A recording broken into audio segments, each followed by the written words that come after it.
So, hello everyone. Today we are going to study lesson number 5, strings, procedure and macros. This lesson belongs to 8086 microprocessor.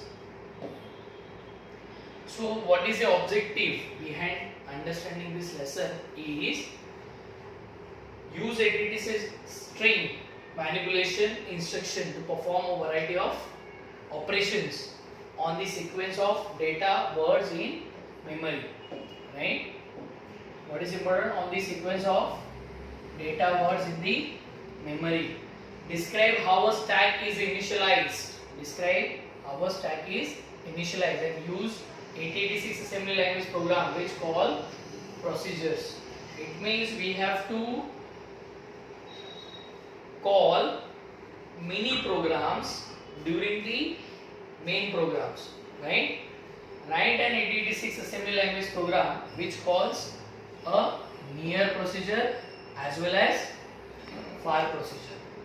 For this too we need what we need? Calling procedure. In that two types, near procedure and far procedure. So all these things we have to study in this today's lesson. Second most important part, we have to write, assemble and link and run the program which consists of more than one module, and write and use an assembler macro. What we have to use? Assembler macro. So outline of this particular lesson is 8086 string instruction, moving a string, using compare string, writing and using procedures, call and return instructions. So this plays an important role to call any procedure. 8086 tag using push and pop, passing parameters to and from the procedure, right? Writing and calling far procedures, accessing a procedure and writing and using assembler macros. So all these things we have to do in this today's topic, 8086 instructions. So a string is a series of bytes stored in successive memory location. What we are talking about? String. We are talking about string, right? Word processor or text editor programs can be used to create strings. String is series of bytes stored in successive memory locations. And how we can create string? We can create string using word processor and text editor programs. These programs have facility to search through the text. Whatever text we write, through which we can search it. Moving a string. In continuation of previous one, what is the definition? Just now we have seen about string. So a string of ASCII characters in successive memory locations in data segment, and you want to move this string to some new location in the data segment. So basic pseudo code is, first repeat, move byte from source string, whatever memory source string is mentioned, to destination string until all bytes move. Complete byte has to be transferred from the desired location to the destination. Now, the basic pseudocode doesn't help much in understanding how an algorithm will implement. Expanded code. Previously we have seen pseudocode. Now the expanded code is initialize source pointer, first step. Initialize source pointer, initialize destination pointer, third initialize counter, and again that pseudocode repeat, copy byte from source to destination, increment source pointer, increment destination pointer, and decrement counter. So in this you will understand what actually we are doing. We are initializing memory locations or registers from where we have to extract the data, right? And we are moving it to the another location by processing addition, subtraction, multiplication, division, ANDing, ORing, or whatsoever may be the procedure required. We will do that procedure and we will store it to the next location. If needed, we can use counter. If needed, we can use counter. So using compare string byte to check password. We want to compare a user entered password to correct password stored in the memory. What we need? User must enter the password in the memory string. If the password do not match, we want to sound an alarm, and if the password matches, we will allow access to the computer for that user. Right? This is what we are actually doing. So need, what is the need? Repeat until. Repeat until. Repeat until. Repeat until. So until we get the correct password, it should repeat. Once we get the correct password, it should proceed. So compare string instruction CMPS. Please remember what string is, what instruction is needed. CMPS. Compare string. Now using compare string byte to check password flowchart. This is the flowchart which we have to perform. First, start of the program. It will compare the byte. Then bytes are equal. The condition block is mentioned over here. Right? It will check whether bytes are equal. It has two options, yes or no. If it is yes, then it will check the last one and it will again move to the bytes equal. If no, then it should sound alarm. If yes, it should give access to the next process. Otherwise, it will give alarm and it will stop. If it is not equal, it will give alarm, but simultaneously it will stop. And if bytes are equal, if it is not at the first stage, it will again sound the alarm. It has two-stage authentication, right? So initially it will check the bytes are equal. If yes, it will check the last bytes. If everything matches, fine, it will give bypass and it will start next process. Right? So you just note down this algorithm.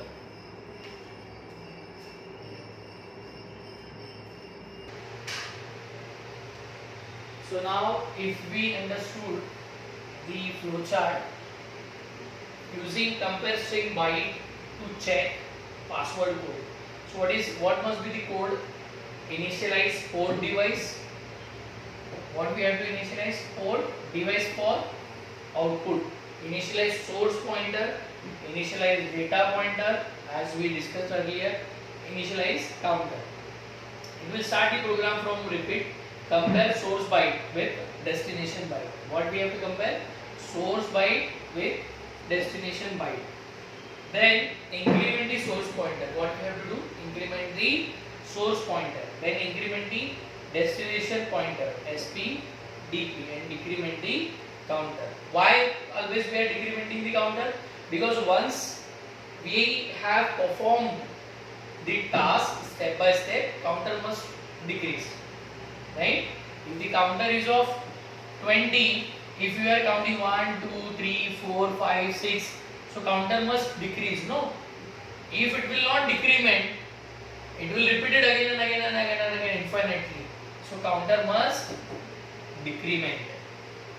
So until string byte not equal or CX is 0, if string bytes not equal, then sound and then stop. Else do the next main line instruction. So these are the instructions to be performed for our previous task. So how we will write the program, that we'll see. Writing and using the procedure. Now we have to actually write the procedure. So first of all, what instruction we have to take care? Avoid writing the same sequence of instruction again and again. That's why we are using procedures. Why? We need to avoid the instructions which are used multiple times in the program. Write it in separate subprogram and call that subprogram whenever necessary. Wherever you feel that particular program has required or it has a requirement of that particular main program, then make a subprogram of that and call it whenever it is needed. For that, call instruction is used, and for calling that procedure or subprogram we need to use call instruction. Clear? The call and return instruction. The call instruction stores the address of the next instruction to be executed after the call instruction to stack. This address is called as the return address. Then it changes the content of the instruction pointer. It changes the content of the instruction pointer register, and in some cases the content of the code segment register to contain the starting address of the procedure. Many of the sub programs or procedure carries the first step of the program, right? So call and return instruction, how we will execute it, what will be the flow? Flow will be the main line or calling program. This is main line and calling program. It will do the procedure, it will reach to the call, it will call it, it will return it back, and it will come back to the main line instruction, right? So this is step 1, or this is type 1 rather. And second type, which is nested. It means in a main line instruction there is another procedure, again another sub program. So it has to perform the first mainline instruction. When call is initialized, it will go to the procedure, it will perform that. Again another call is there, it will go to the next calling procedure, it will perform it, it will reach to return, it will return back to the procedure from where call is initialized, it will perform that, it will return, it will go back to the main line, and again it will perform the mainline program. So this is nested procedures. The call and return instructions direct within segment near call. First is direct within. What is the first one? Direct within segment near call. Second, indirect within segment near call. And third, the direct inter segment far call. And fourth, the indirect inter segment far call. So 4 types of what? Call instructions. So how this types will work? Direct within segment near call means this is the procedure, the starting address of the procedure by adding 16-bit signed displacement to the content of instruction. Second, instruction pointer is replaced. It is not, previously it was adding, it will replace with the 16-bit value stored in the register or memory location. These are the 2 types. Third one, used when the call procedure is in different segment. It is used when the call procedure is in different segment. Why?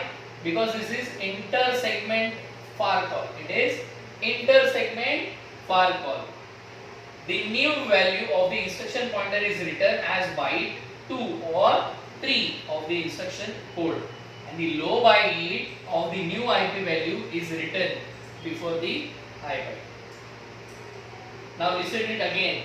These 2 are direct within and indirect within. What? Segment near call, segment near call. Right? Now we are talking about direct and indirect inter segment far calls. In this, these called is in different segment. First point, it is different segment, and the new value of the instruction, just a minute, just note down this. So as we were discussing, the first 2 are the direct within segment near call and indirect within segment near call. The third and fourth are the indirect inter segment far calls, right? So I was talking about these is used, the call procedure is in different segment. This is not in the same segment. This is for different segment. The new value of the instruction pointer is written as byte 2 and 3 of the instruction code. the low byte of the new IP value is written before the high byte. So we have covered these three, last four: indirect, intersect, far call. This replaces the instruction pointer and the contents of the segment register with two 16-bit values from the memory. If you will see it again very carefully, pay attention, don't write anything.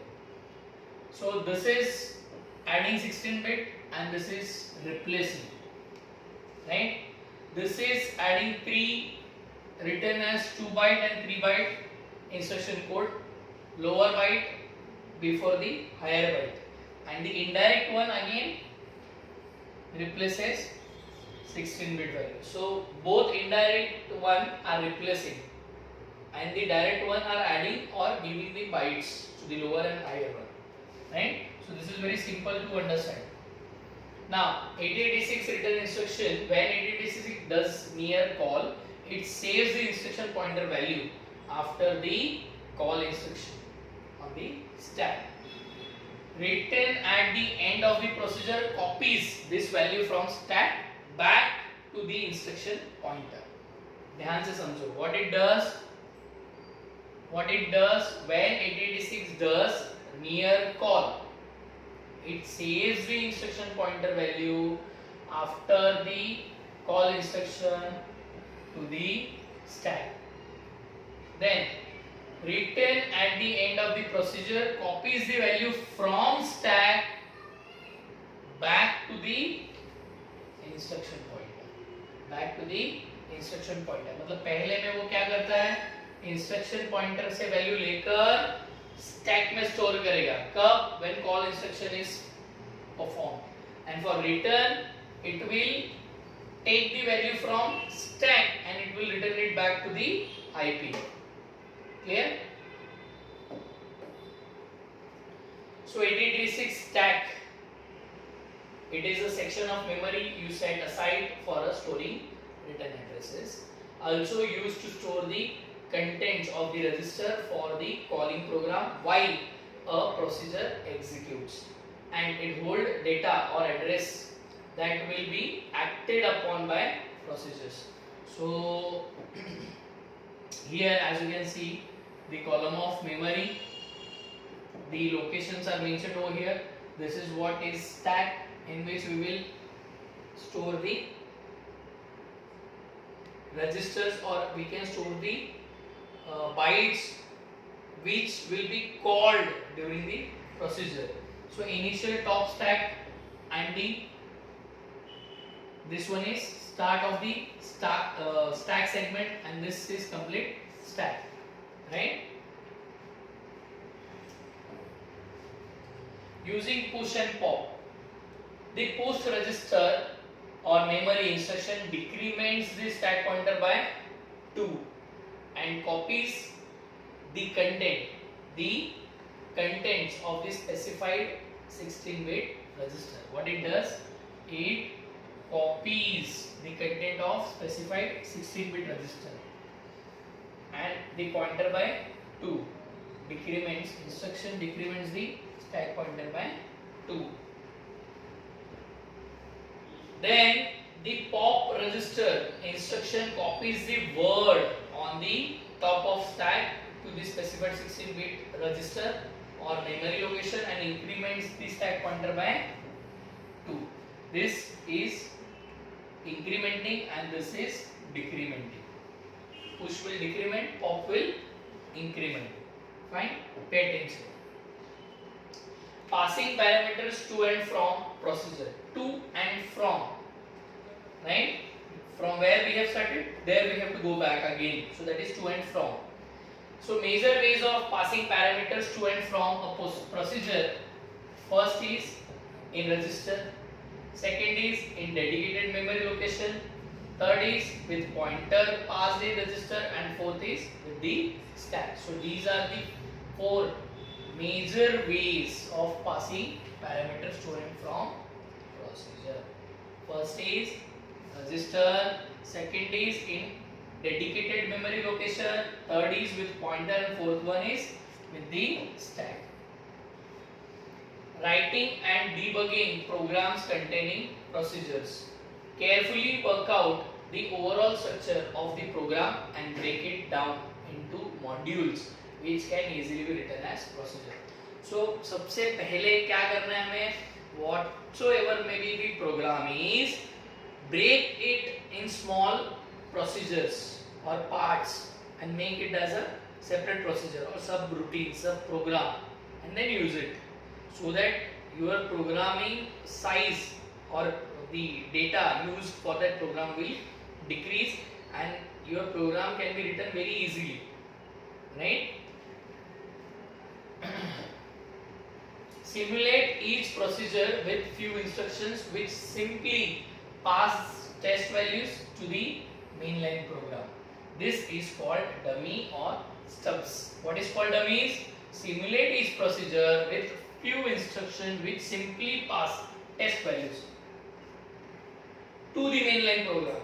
mainline program को basic test values pass करने के लिए जो भी हम लोग simple procedures लिखेंगे, that is called as dummy or stubs.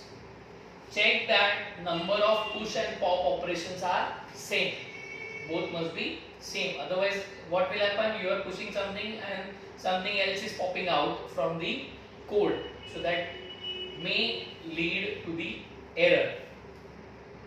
Use breakpoints before call, read and start of program or any key points in the program. So what is important? Breakpoints. So re-entrant and recursive procedures. These are the two procedures which we need to understand.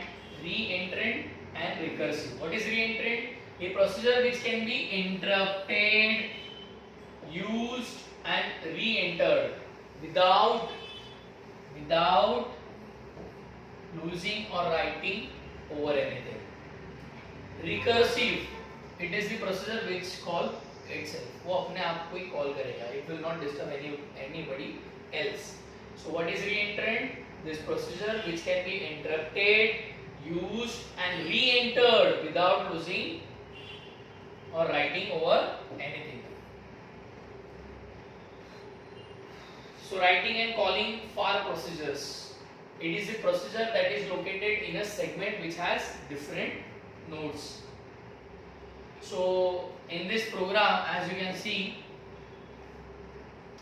code segment, assume CS code, DS data and SS stack segment. Then we are performing it, call multiply 32, code ends. So this is what the simple code is. Procedure segment, in that we will write the procedure for multiply 32.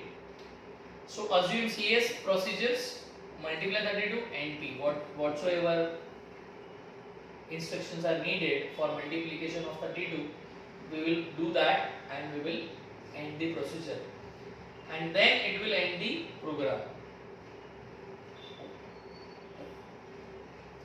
Accessing procedure in another segment. Accessing procedure in another segment and accessing procedure and data in the separate assembly module. So these two things we have to see. First is accessing a procedure in another segment, accessing procedure and data in the separate assembly module. So put mainline program in one segment and all the procedure in different segment, because of which mess will not happen, right? Whenever we are sorting anything at our study table, we are keeping something, textbook, notebook, other things. So everything is sorted. So to keep your program sorted, we have to put mainline program in one segment and procedure in different segment. Using far calls, the procedures can access as discussed above. So far call also can be done with the previous content or this. Accessing procedure and data separate assembly module, in which first divide in series of modules. Divide series of modules. The object code files of each module can be linked together. Divide करना है, but उसको link भी करना है. In the module where variables or procedures are declared, जहाँ पर भी आपने declare करके रखा होगा, you must use public directive to let the linker know that it can be accessed from other modules, right? ऐसा ना हो कि हमने कुछ अलग ही calling का instruction लिख दिया which is not known to common technician or common programmer. So it must be easy to understand linker even, right? So public directives must be there to let the linker know that it can be accessed from other modules. In a module which call procedure or accesses a variable in another module, you must use extern directive. If in a module which calls procedure or accesses a variable in another module rather than the previous one, if we are using something else, so we must inform that it as an external procedure. So that's why we must use external directive.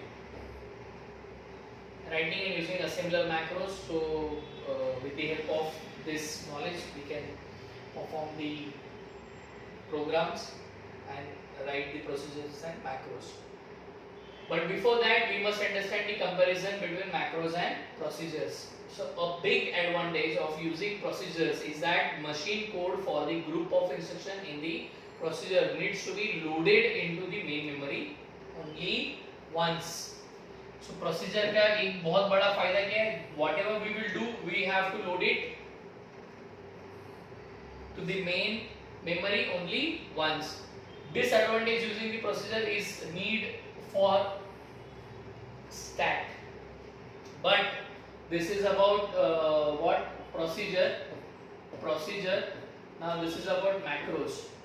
Macro is the group of instruction we bracket and give a name to the start of the program. Using macro avoids the overhead time involved in the calling and returning from the processor. So it will avoid calling time again and again and again and again. So using macro avoids the overhead time involved in calling and returning from the procedure. But the disadvantage is macros disadvantage is that this will make the program take up more memory than using a procedure, right? So in exam, always a question, compare macros and procedure. So defining and calling a macro without parameters. So this is one example. Push all macros, push F, push AX, push BX, push CX, push DX, push BP, push SI, DI, DS, ES, SS and right? So this is what is defining and calling the macros without parameters. Now passing parameters to the macros, I don't think it is visible to you, but I provide the content afterward. But I will explain it. The words number, source and destination are called as dummy variables, right? When we call the macro, values from the calling statements will be put in the instruction place of the dummies. Whatever may be the location of the dummies, that can be pushed or popped into particular memory location, right? And that can be used anytime. So here what is mentioned, move ASCII macro number, source destination, move CX number, that will whatsoever may be the number, it will be loaded in CX. LEASI source, that will point SI as ASCII source. LEADI destination, that will point DI at ASCII destination, and CLD auto increment pointer after move. Then REP move SP, that will copy the ASCII string to new location and it will end up the program. So this is what about macros and procedure which we need to understand in this today's session, right? So whatsoever doubts you have, please let me know so that we will clear it out. And after this session, I will share programs and how to execute the programs, right? So thank you.